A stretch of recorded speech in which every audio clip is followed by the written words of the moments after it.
एक बार की बात है, दो डॉक्टर एक गैर कानूनी प्रयोग कर रहे होते हैं जिससे कि इंसान की शक्तियों को 100 गुना बढ़ाया जा सके। डॉक्टर मोहन, अगर ये प्रयोग सफल हो गया तो हम ऐसे इंसानों की फौज बना पाएंगे जिसे दुनिया में कोई नहीं हरा पाएगा। अगर हमारा ये प्रयोग सफल हो गया तो हम इंसान को 10 हाथियों जितना बलवान बना पाएंगे। हाँ, अगर हम इस इंजेक्शन को दुश्मन देश को बेच दें तो हमें मुंह मांगी कीमत मिलेगी।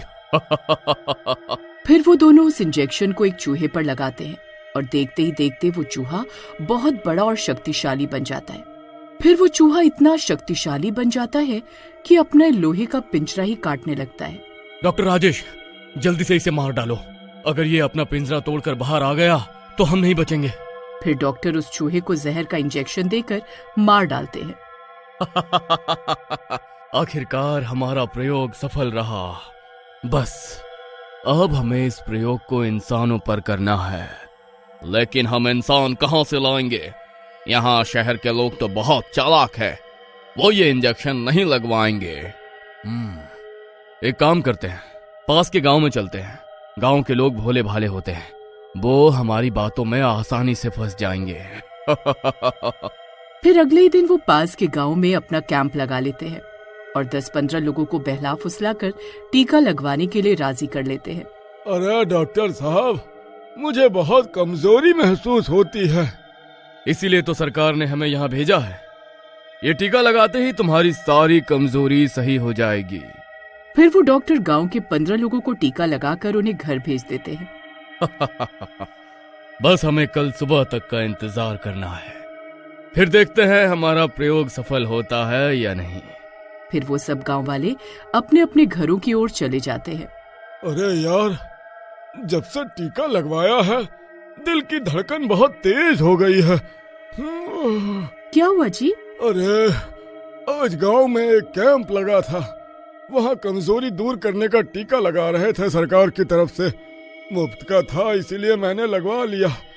तब से बहुत घबराहट हो रही है। अजी, आपको कौन सी कुश्ती लड़ने जाना था जो शक्ति बढ़ाने का टीका लगवाए? बस फ्री की आदत पड़ गई है। जहाँ फ्री में कुछ मिल रहा होता है वहीं लाइन लगाकर खड़े हो जाते हो।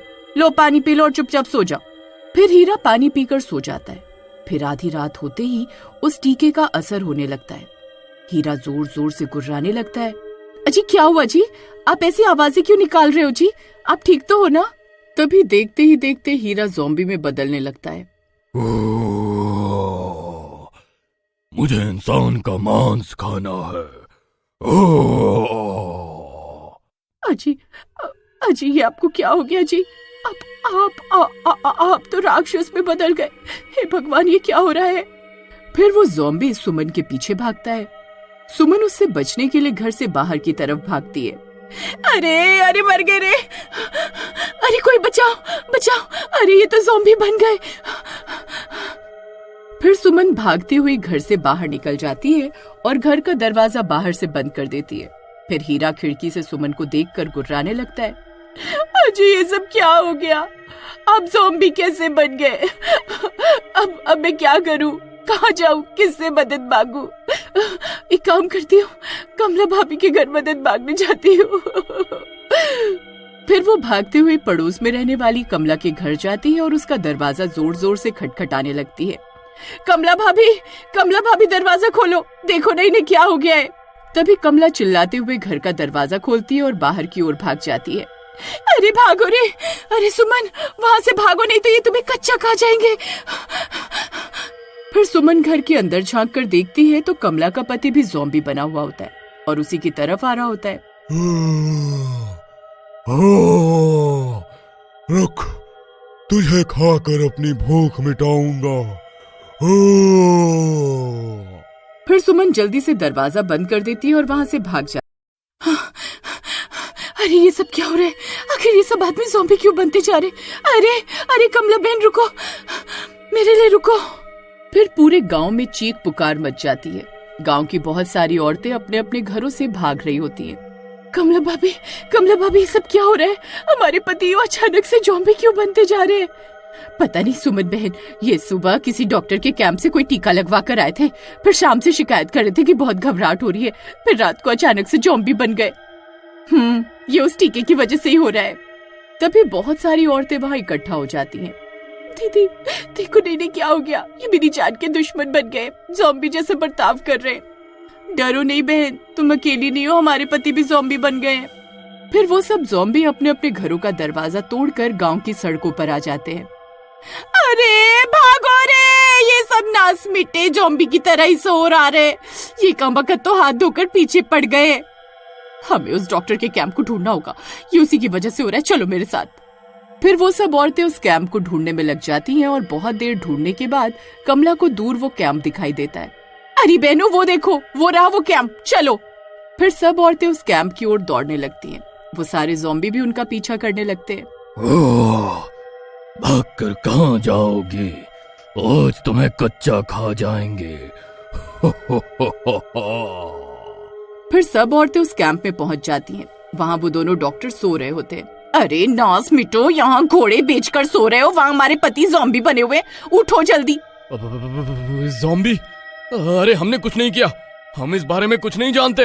अच्छा तुमने कुछ नहीं किया, ये सब प्रयोग किस चीज का कर रहे हो? हाँ, ये सब टीके किस चीज के पड़े हुए? हाँ ये टीके तो बस शक्ति बढ़ाने के लिए है और कुछ नहीं।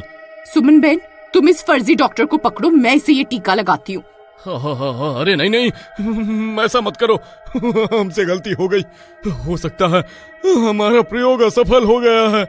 डॉक्टर तेरा नास मिटे, तुझे हमारे पति मिले थे प्रयोग करने के लिए, बोल। हमें माफ कर दो, अब हमसे गलती हो गई। जल्दी से हमारे पतियों को ठीक करो। अब हमारे पास उन्हें ठीक करने का कोई टीका नहीं है, हम उन्हें ठीक नहीं कर सकते। अरे कमबख्त डॉक्टर, ये क्या बोल रहा है? सुमन भाभी अब क्या होगा? तभी वो सारे ज़ॉम्बी उस कैंप के बाहर पहुंच जाते हैं और अंदर आने की कोशिश करने लगते हैं। अरे मर गए रे, अरे भागो रे भागो, अपनी जान बचाकर भागो। अरे मोहन भाई मेरे लिए रुको। हाँ हाँ हाँ हाँ हाँ हाँ हाँ। अब क्या करे भाभी, ये दोनों डॉक्टर तो भाग गए, करना क्या है कमला भाभी? जितनी जोर से भाग सकती हो भागो यहाँ से। अरे भागो रे भागो। फिर वो सब औरतें भी कैंप के पीछे के रास्ते से वहां से भागने लगती हैं। अरे डॉक्टर तेरा नास मिटे, ये कैसा टीका बनाया है तूने कमबख्त? कम से कम इसका इलाज तो ढूंढ लेता, हमारे पतियों को ज़ॉम्बी बना डाला। मुझे माफ कर दो, मुझे नहीं पता था ये सब ज़ॉम्बी बन जाएंगे। हम दोनों शहर जा रहे हैं वापिस अपनी लैब में, जल्द ही इस बीमारी का इलाज ढूंढ कर वापिस आएंगे। कमबख्त जब तक ये ज़ॉम्बी हमें कच्चा खा जाएंगे। हे भगवान, ये कहाँ फंस गए हम? फिर इतना बोलकर वो डॉक्टर वहाँ से भाग जाते हैं। फिर सब गांव वाले उन ज़ॉम्बी से बचने की तरकीब लगाते हैं और पेड़ों पर चढ़ जाते हैं। वो ज़ॉम्बी पेड़ पर नहीं चढ़ पाते और वहीं नीचे घूमते रहते हैं। 2 दिन बीत जाते हैं। कब तक इन पेड़ों पर चढ़े रहोगे? कभी ना कभी तो तुम्हें उतरना ही होगा। सुमन भाभी, अगर वो डॉक्टर जल्दी इस बीमारी का इलाज ढूंढ कर नहीं आए तो हम लोग यहाँ भूख प्यास से तड़प तड़प कर मर जाएंगे। तभी उन्हें अपनी ओर एक जिप्सी आती हुई दिखाई देती है। उसमें वो दोनों डॉक्टर खड़े होते हैं, उनके हाथों में स्मोक गन होती है। फिर जैसे ही उनकी जिप्सी वहां रुकती है, वो सारे ज़ॉम्बी वहां इकट्ठा हो जाते हैं। तभी डॉक्टर स्मोक गन चला देते हैं और हर जगह धुआं ही धुआं हो जाता है। और कुछ ही देर में जैसे ही धुआं हटता है तो वो सब ज़ॉम्बी वापस इंसान बन चुके होते हैं। अरे अरे कमला भाभी देखो, हमारे पति ठीक हो गए। फिर वो सब लोग पेड़ों से नीचे उतर आते हैं। अपने अपने पतियों को सही सलामत देखकर उनकी खुशी का ठिकाना नहीं रहता। फिर डॉक्टर सबसे माफी मांगते हैं और दोबारा ऐसा कोई प्रयोग ना करने का वादा करते हैं।